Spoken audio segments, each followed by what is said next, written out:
Assalamualaikum warahmatullahi wabarakatuh. Berjumpa lagi dengan gue Lingga. Kali ini kita bukan dalam segmen podcast 12 malam. Gue gak akan bahas tentang cerita horor ya. Kali ini gue mau bahas hal yang lain, tentang kehidupan sehari-hari guys.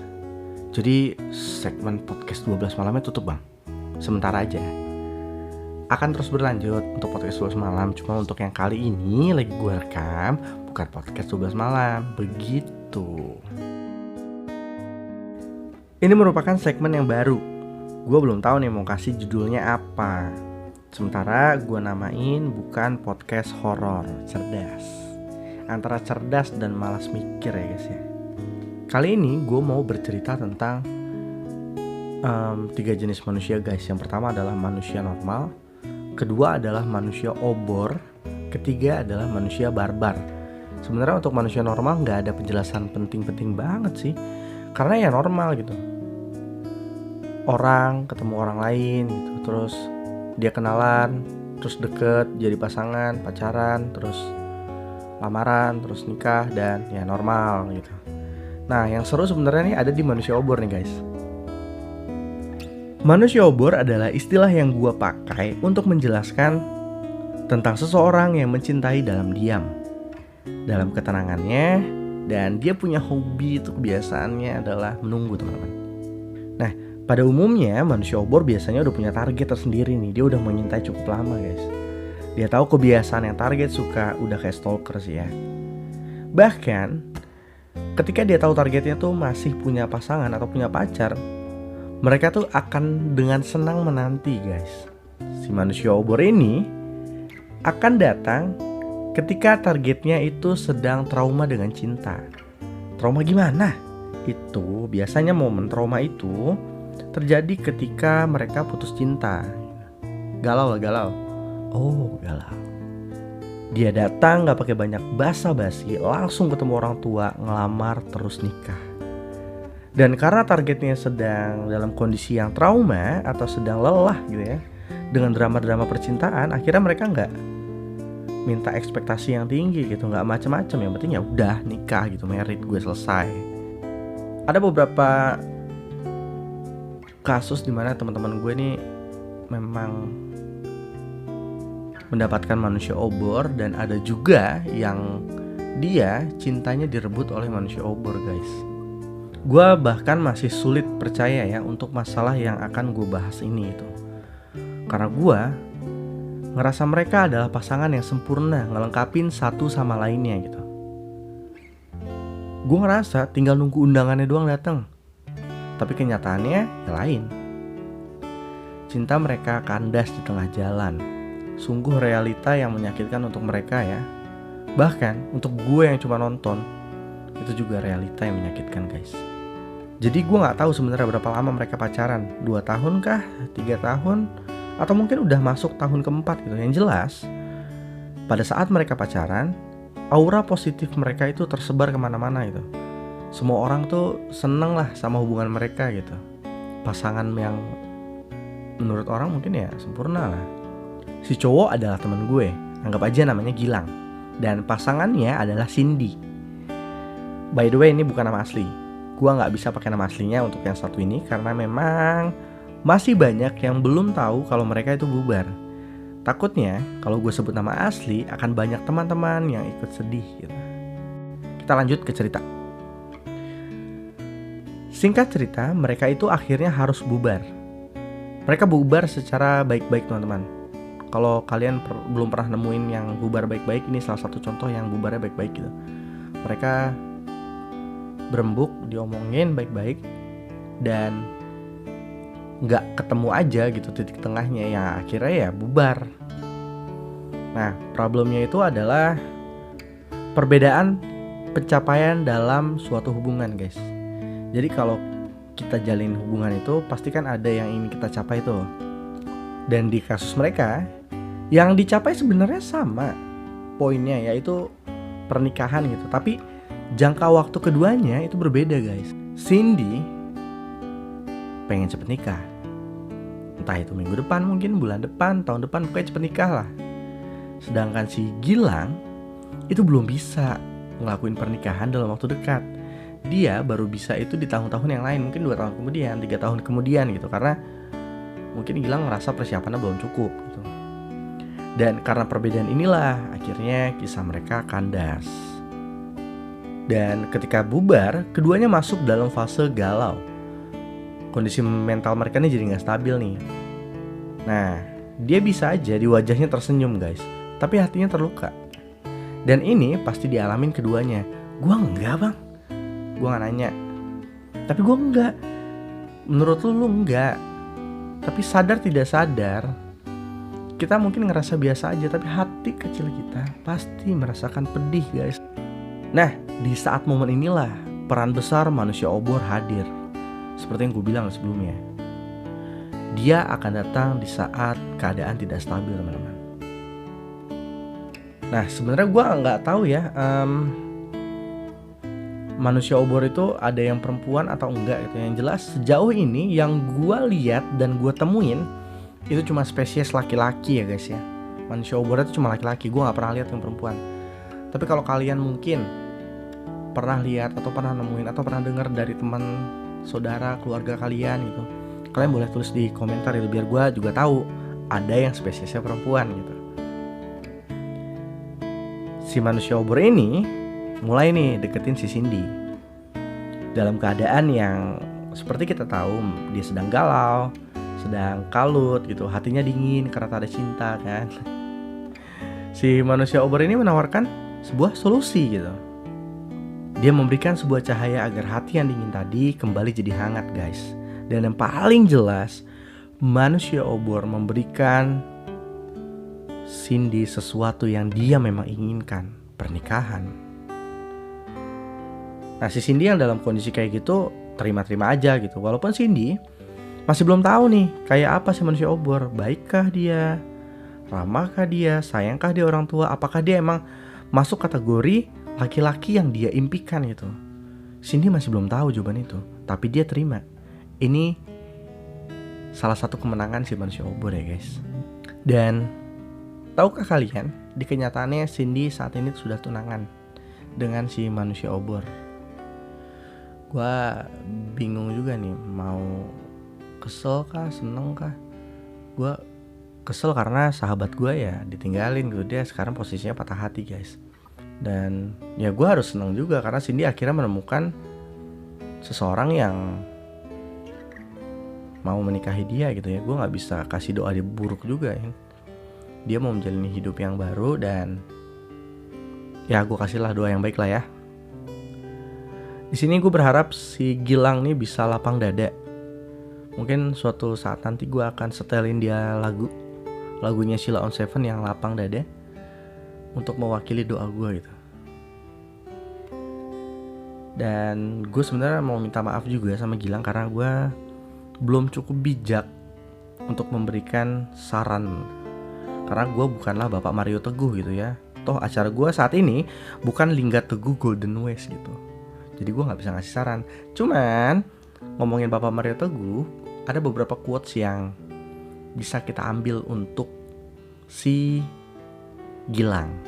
Nanti akan gue bacain ya guys. Yang jelas, yang saat ini bisa gue kasih ke dia adalah doa untuk si Gilang. Gue berdoa semoga Allah memberikan pengganti yang terbaik buat dia. Dan ada kejadian lain yang kurang lebih sama gitu dengan si Gilang. Tapi teman gue yang ngalamin ya kali ini adalah si perempuannya. Jadi kita akan melihat dari sudut pandang yang berbeda guys. Kayak si cowok kita namain Adit dan ceweknya kita namain Clara. Tentu ini bukan nama aslinya, jadi jangan lu tanya nama aslinya siapa. Kayak rahasia ya. Dan di sini Adit dan Clara ini udah pacaran lama banget. Sekitar 5-7 tahun lah guys. Gila, itu pacaran atau nyicil rumah ya. Singkat cerita, mereka putus. Gue gak tahu Clara akan setuju sama gue atau enggak, tapi dari sudut pandang gue kayaknya si Adit itu adalah fuckboy gitu ya. Kenapa gue bisa bilang dia fuckboy? Karena dalam kurun waktu 5-7 tahun mereka berpacaran, mereka tuh sering kayak putus nyambung guys. Dan ketika putus, si Aditnya ini mudah sekali untuk mendapatkan pengganti gitu. Sedangkan si Clara itu masih terjebak, gagal move on karena dia sayang sekali dengan Adit, begindang. Walaupun dia punya pacar baru nih, tapi masih tetap kontak-kontakan juga sama si Clara. Memang dia the real fuckboy. Suatu ketika kedua mantan ini saling bertemu nih, si Adit dan si Clara. Posisinya Clara yang lagi main ke rumahnya Adit. Terus mereka ngobrol di lantai 2 rumahnya. Dan ketika lagi asik ngobrol, tiba-tiba ada tamu yang datang. Si Adit bilang ke Clara, "Kamu tunggu di atas aja ya. Aku turun buat ngecek dulu." "Kamu gak usah turun, tunggu sini aja," gitu. Dan si Adit bergegas ketemu dengan tamunya gitu. Ditunggulah masih Clara nih. Kok lama gitu. Penasaran dong, siapa sih tamunya? Akhirnya si Clara diem-diem turun buat lihat siapa tamunya. Dan didapatilah si Adit ini lagi nenangin seseorang perempuan yang lagi menangis, teman-teman. Coba kalian bayangkan cara menenangkan wanita yang sedang menangis atau perempuan yang sedang menangis. Kalau nggak dipeluk, diapain? Ayo, ini Adit fuckboy memang. Dan ketika Clara coba lihat wajah itu perempuan, akhirnya dia tahu bahwa itu adalah mantan Adit yang lainnya gitu. Dan disitulah Clara sadar betapa bodohnya dia bertahun-tahun gagal move on demi laki-laki model kayak gitu. Setelah kejadian itu, akhirnya Clara mutusin buat cari yang lain yang lebih serius. Dan sesuai doanya, datanglah manusia obor yang serius gitu. Bukan untuk pacaran, dia langsung serius untuk ke jenjang pernikahan. Gila, gercep dia. Si manusia obor nanya ke Clara, kapan boleh bawa keluarga ke rumahnya gitu. Dan tahukah kalian, pada akhirnya si Clara menikah dengan si manusia obor. Congratulations. Dan semoga langgeng lah ya. Dia telah dikaruniai satu bayi kecil, guys. Dan buat si Adit, semoga berhenti, tobat lah jadi fuckboy. Karena doa para mantan lo nanti serem-serem. Lo harus hati-hati ya. Dan ini adalah kejadian yang ketiga. Sebenarnya kurang lebih sama. Dan ini dari perspektif perempuan juga. Nah, jadi dia udah putus sama pacarnya. Terus dia kesel banget lah pokoknya sama laki-laki lah. Dan dia benci banget sama cinta. Jadi kayak kalau emang lu cinta ya lu datang gitu ke rumah gue, bawa orang tua lo, kita langsung nikah gitu. Sampai masuk fase kayak gitu. Dan kejadiannya sama. Manusia obor menyelamatkan kegalauan itu. Manusia obor itu adalah tetangganya dia, gak jauh rumahnya dari rumah dia. Suatu hari orang tuanya datang ke rumahnya si temen gue ini. Dia bilang kalau dia punya anak laki-laki gitu, pengen dikenalin. Terus kenalan lah mereka. Cuma si orang tua bilang 3 hari kemudian si laki-laki ini nih bakal pergi ke luar negeri buat jadi koki di sana gitu. Dan sebelum itu terjadi, gimana kalau kita adain buka puasa bersama gitu. Bukan cuma si cowok dan si teman gue ini yang buka puasa bersama, melainkan keluarga besar mereka dan keluarga besar si cewek itu melakukan buka puasa bersama. Wow, baru kenal langsung acara besar, mantap. Singkat cerita, si cowok itu akhirnya pergilah ke luar negeri buat jadi koki kan. Terus selama di luar negeri dia tuh selalu kontak-kontakan lah sama si teman gue ini gitu. Waktu itu masih lewat Yahoo Messenger. Dan si cowoknya ini di salah satu chatnya tuh mengatakan bahwa kamu tunggu ya, sebentar lagi aku ada break, boleh pulang gitu. Jadi setelah aku sampai di sana, setelah aku sampai di Indonesia, aku bakal nikahin kamu. Terus ya si temen gue ini kan udah capek ya sama cowok ya. Jadi kayak ya. Dan berapa hari kemudian si cowoknya bilang, kamu kayaknya hari ini ke rumah mama deh. Nanti mama mau beliin cincin buat kamu katanya. Itu nanti biar dipakai pas nikahan nanti katanya. Dia kaget dong. Terus belum sempet dia ke rumah si orang tuanya udah datang duluan ke rumah dia. Dan akhirnya ya dia pergi gitu, beli cincin. Terus dia masih agak tidak sadar saat itu ya. Berapa hari kemudian pertunangan pun terjadi. Dia ditunangin sama si cowok itu. Dan cowok itu tunangan via online guys, video call, karena dia belum bisa pulang kan. Dan keluarga besar setuju untuk hal itu dan gak ada masalah. Kira mereka tunangan. Dan tibalah saat dimana cowok itu bisa pulang ke Indonesia. Dan dia pulang, bener aja, langsung gas nikah. Dan sekarang si teman gue ini sama suaminya telah dikaruniai 2 anak. Karena kondisi yang lagi pandemi kayak sekarang, jadi si suami tuh balik ke Indonesia guys. Dan dia sementara menetap di Indonesia. Kita doakan juga hubungan teman gue dan si manusia obor yang satu ini langgeng, biar awet sampai tua dan nenek gitu ya. Salah. Awet sampai kakek dan nenek. Nah, itu baru benar. Kesimpulan dari podcast kali ini adalah, berapa lama kalian pacaran bukan menjadi tolak ukur bahwa kalian akan menikah sama dia gitu. Kalian boleh pacaran bertahun-tahun, tapi tetap ingat bahwa jodoh ada di tangan Tuhan. Jadi yang perlu kalian lakuin adalah berserah diri kepada Allah Subhanahu wa taala. Berdoa bahwa yang telah bersama kalian adalah jodoh yang baik untuk kalian gitu. Semoga Allah mempertahankan. Dan kalaupun hubungan kalian gugur tengah jalan, kalian harus percaya bahwa ini adalah rencana Tuhan. Sedih boleh, tapi jangan terlalu lama, karena masih ada mereka yang nunggu di sana. Siapa? Jodoh yang lain.